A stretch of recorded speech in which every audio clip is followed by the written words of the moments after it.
question. Pour évaluer le pourcentage par rapport à un coût total de travaux de certaines factures, que m'a coûté l'architecte, que m'a coûté la menuiserie et combien j'ai dépensé sur le compte société en pourcentage par rapport à un résultat.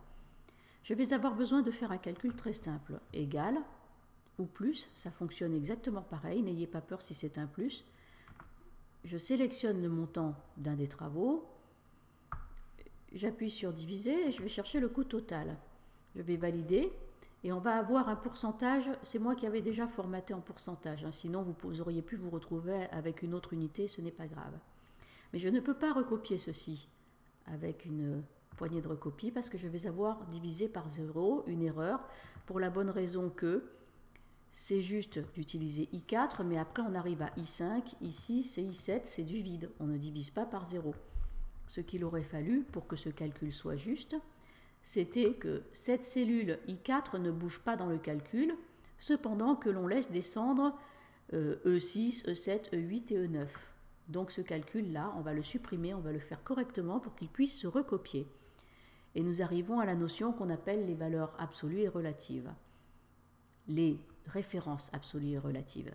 Je tape égal ou plus. Je vais chercher ma cellule. Celle-ci, c'est une référence relative parce qu'elle va bouger. Je divise par celle-là. Celle-ci est une référence absolue parce qu'elle doit être fixée. Pour être fixée, on lui met des petites encres, les dollars. J'appuie sur la touche F4.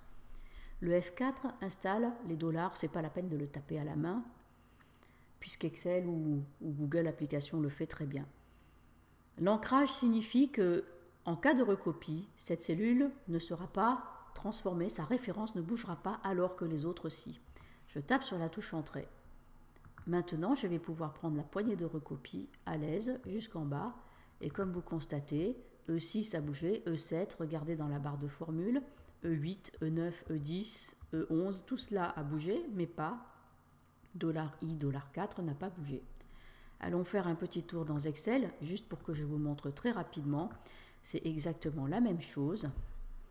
Je vais tout supprimer. La manœuvre est universelle dans Excel, égale un montant divisé par un autre, touche F4. Attention à la touche F4, n'appuyez pas plusieurs fois parce que sinon un coup vous fixez que la ligne, un coup que la colonne, un coup plus rien, donc vous ne tapez qu'une seule fois et légèrement.